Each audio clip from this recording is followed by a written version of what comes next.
Gripp kasalligidan himoyalanish uchun har kim turli usullardan foydalanadi.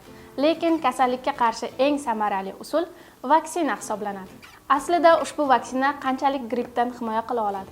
Yaqinroq keling, birgalikda gaplashamiz. Soddaroq aytganda, vaksinaning vazifasi organizmda virusning zararsiz yoki kuchsizlantirilgan qismini yuborib, immun tizimini uni tanib olishini ta'minlashdir. Shunda haqiqiy virus organizmga tushganda, immunitet uni tezda zararsizlantira oladi. Xo'sh, grippga qarshi kimlar emlanishi kerak? Vaksina ixtiyoriy, ammo quyidagi guruhlar uchun juda ham muhim. 6 oylikdan oshgan bolalar va qariyalar, chunki gripp ularda og'ir kechishi mumkin. O'quvchilar va talabalar ko'pchilik orasida bo'lganligi sababli yuqtirish xavfi yuqori.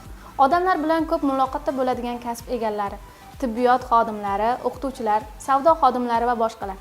Surunkali kasalligi bor bemorlar. Gripp boshqa kasalliklar bilan birlashganda og'ir asoratlar chaqirishi mumkin. Homilador ayollar haqida muhim eslatma. Jahon Sog'liqni saqlash tashkiloti ma'lumotlariga ko'ra, homilador ayollarga grippga qarshi emlash tavsiya etiladi.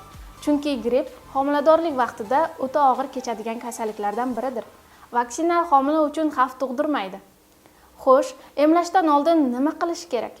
Albatta, vaksina olishdan oldin tibbiy ko'rikdan o'tish, shifokor tavsiyasini olish, o'zingizdagi mavjud kasalliklar haqida mutaxassisga ma'lumot berish zarur.